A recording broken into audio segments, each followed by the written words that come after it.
की वजह से 2 घंटे तक विमान हवा में चक्कर लगाता रहा। इस दौरान सभी की सांसें अटकी रहीं। एयर इंडिया विमान के 141 यात्रियों की जान पर बन आई। स्थिति को संभालते हुए पायलटों ने विमान को सुरक्षित तिरुचिरापल्ली हवाई अड्डे पर उतारा। बिना किसी बेली लैंडिंग के आराम से लैंडिंग हुई air India express flight.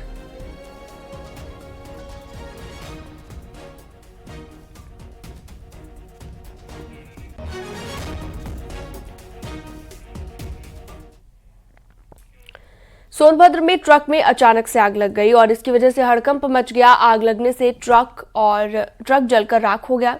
Truck में आग लगने के बाद ट्रक ड्राइवर ने कूदकर अपनी जान बचाई है। सूचना के बाद फायर ब्रिगेड की टीम मौके पर पहुंची और आग पर काबू पाया गया।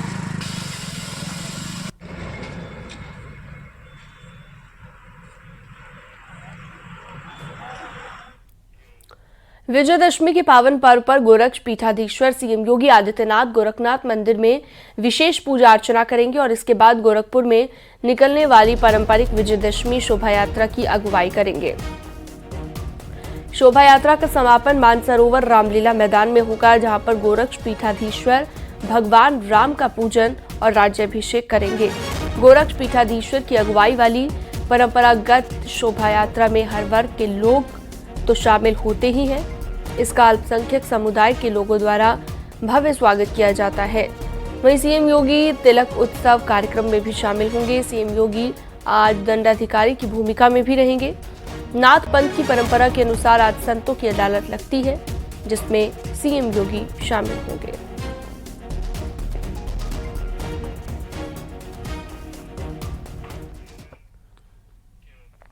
हरियाणा विधानसभा चुनाव में इनेलो और बीएसपी गठबंधन को करारी हार का सामना करना पड़ा है। आईएनएलडी सिर्फ 2 सीट पर ही जीत पाई है, जिसके बाद अब बीएसपी सुप्रीमो मायावती ने किसी भी सियासी दल के साथ गठबंधन नहीं करने का ऐलान किया। मायावती ने साफ कर दिया है कि बीएसपी अब किसी पार्टी से गठबंधन नहीं करेंगी। मायावती का दावा कि उनका वोट सहयोगी दल को ट्रांसफर हो जाता है। मायावती का यह भी दावा है कि गठबंधन वाले दल को वोट ट्रांसफर का फायदा मिलता है, लेकिन बीएसपी को इसका फायदा नहीं होता।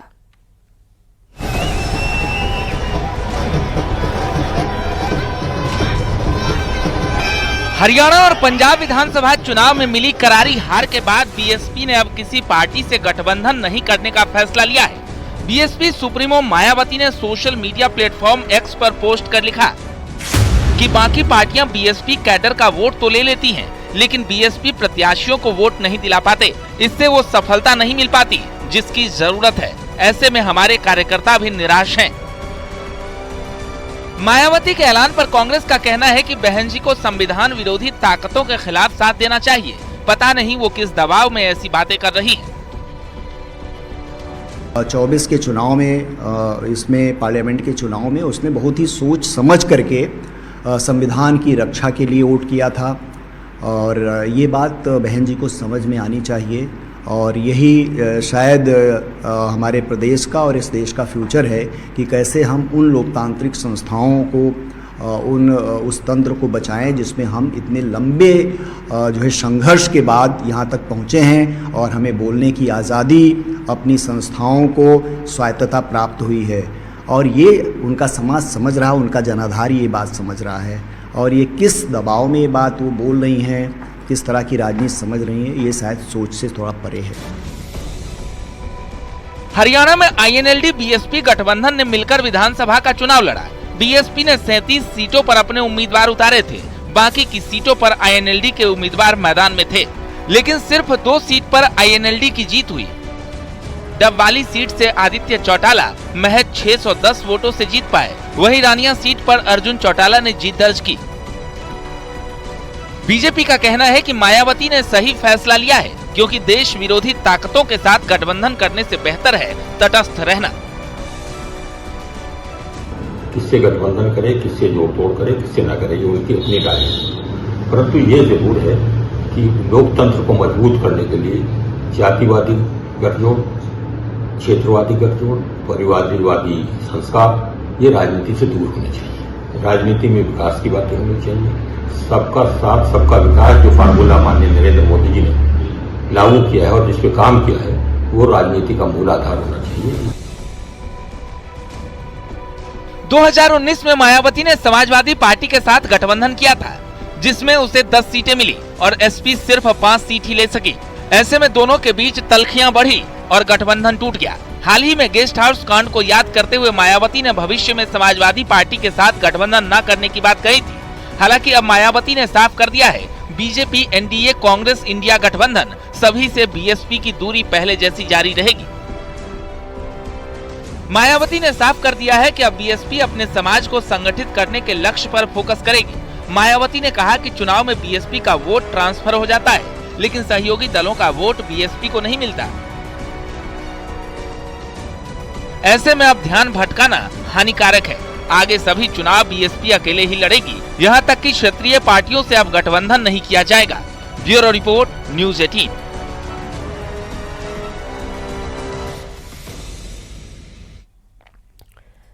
मेरठ में शराब पार्टी के दौरान कत्ल का सनसनीखेज मामला सामने आया है। दोस्त ने दोस्त की ईंट से कुचलकर हत्या कर दी। शराब लाने से इनकार करने पर दोस्त की हत्या की गई है। पुलिस ने आरोपी दोस्त को गिरफ्तार कर लिया है। दरअसल मेडिकल थाना इलाके के कलियागढ़ी में दो दोस्त शराब पी रहे थे, तभी दोनों में और शराब लाने को लेकर विवाद हो गया। विवाद के बाद एक दोस्त ने दूसरे की ईंट से हमला कर हत्या कर दी।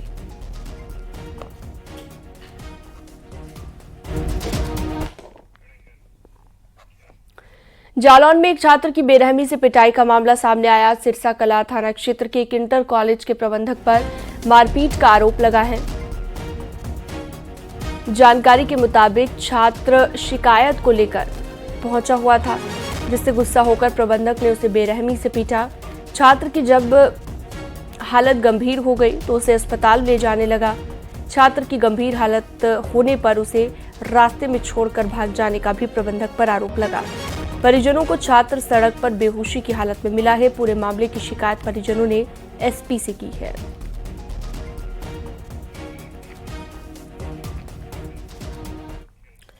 सीतापुर के रामकोट थाना क्षेत्र में आदमी ने गोली मारकर खुदकुशी कर ली है, जहां पर अवैध तमंचे से उसने गोली मारी और अपनी ही जान ले ली। इलसिया पार्क के पास झाड़ियों में खुद को गोली मारी। सूचना के बाद सीओ सिटी सहित फॉरेंसिक टीम मौके पर पहुंची और जांच की जा रही है।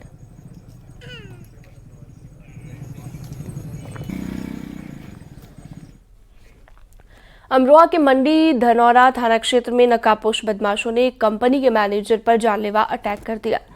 कंपनी से घर वापस लौट रहे मैनेजर की बाइक के आगे बदमाशों ने बाइक लगा दी और उसे घेर लिया, जिसके बाद धारदार हथियार से हमला कर मैनेजर को घायल कर दिया गया। सूचना के बाद मैनेजर के साथी कर्मियों ने उसे अस्पताल में भर्ती कराया। इसके बाद मैनेजर ने घटना की तहरीर पुलिस को दी है।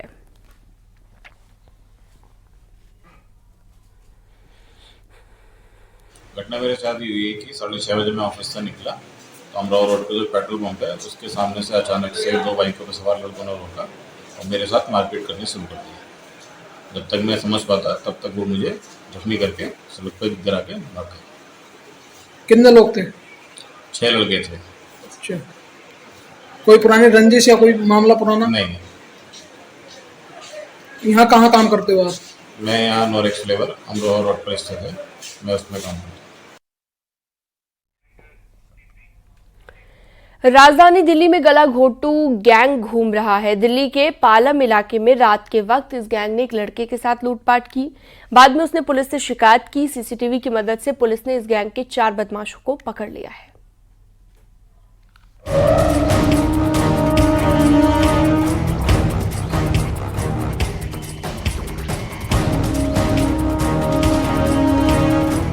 वो रात में आते हैं, गला दबाते हैं और लूट कर चले जाते हैं।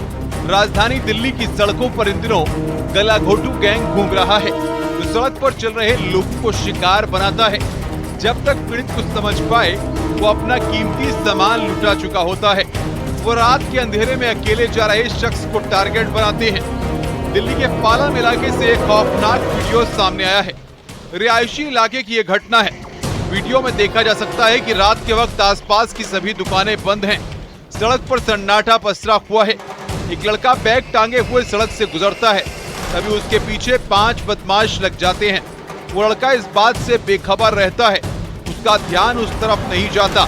तभी उन 5 लड़कों में से एक बेहद उसके करीब पहुंचता है और पीछे से उसकी गर्दन पकड़ लेता है। वो लड़का समझ ही नहीं पाता कि आखिर हो क्या गया। वो उसकी पकड़ से छूटने की कोशिश करने लगा, लेकिन कोई फायदा नहीं हुआ। 5 बदमाशों ने उसे घेर लिया और सड़क के किनारे गिरा दिया। 10 सेकंड का ये वीडियो आया है। इसके बाद बदमाश उसका कीमती सामान लूट कर चले गए। इस वारदात ने दिखा दिया कि पालम में इलाके में रात के वक्त गुजरना कितना चुनौतीपूर्ण है, क्योंकि गला घोटू गैंग लोगों को लूटने के लिए तैयार खड़ा है। लूट की यह वारदात गुरुवार रात की बताई जा रही है। घटना के बाद वो युवक पुलिस के पास पहुंचा। उसने पुलिस को बताया कि उसके पास 400 रुपए थे, जिन्हें बदमाश छीन कर ले गए। इसके बाद पुलिस तुरंत एक्शन में आई, घटना स्थल पर पहुंची और वहां से सीसीटीवी फुटेज बरामद की गई। पालम के महावीर एन्क्लेव की यह घटना है। गली नंबर 7 में युवक के साथ लूटपाट हुई। पुलिस ने एफआईआर भी दर्ज की है। बाद में सीसीटीवी फुटेज की मदद से आरोपियों तक पहुंच गई। पुलिस ने 2 बालिग और 2 नाबालिग आरोपियों को इस मामले में गिरफ्तार कर सलाखों के पीछे भेज दिया है। Bureau report, news 18। Agra police ने सरकारी चावल की कालाबाजारी करने वाले 4 लोगों को गिरफ्तार कर लिया है। पिछले दिनों प्रशासन की टीम को सरकारी चावल की कालाबाजारी करने की सूचना मिली थी, जिसके बाद प्रशासन की टीम ने थाना अचनेरा क्षेत्र में एक गोदाम पर छापा मारा। मौके से टीम ने 550 सरकारी चावल की बोरी बरामद की, लेकिन आरोपी फरार हो गए थे। अब पुलिस जांच पड़ताल के बाद 4 आरोपियों को गिरफ्तार कर चुकी है, जिनमें से 2 आरोपी कालाबाजारी करते थे और 2 आरोपी कोटेदार है। पूछताछ में ये भी पता चला है कि राशन हरियाणा में ले जाकर ये बेचा करता था। देखिए, इसमें अभी हम लोग तो 4 लोग अभी भेज रहे हैं। इसमें मनीष का आपराधिक इतिहास भी है। ये इस पे लगभग 4 मुकदमे हैं आवश्यक वस्तु अधिनियम के, और सुमित पे, और जो मनीष है इस पे भी 3 मुकदमे हैं। 2 जुआ अधिनियम के हैं, एक आवश्यक वस्तु अधिनियम का। तो इनके पूरे गैंग को हम लोग वर्कआउट कर रहे हैं। जो पूछताछ में निकल के आया है या सर्विलांस के द्वारा जो भी हम लोगों ने निकाला है, उस पर काम कर रही है टीम।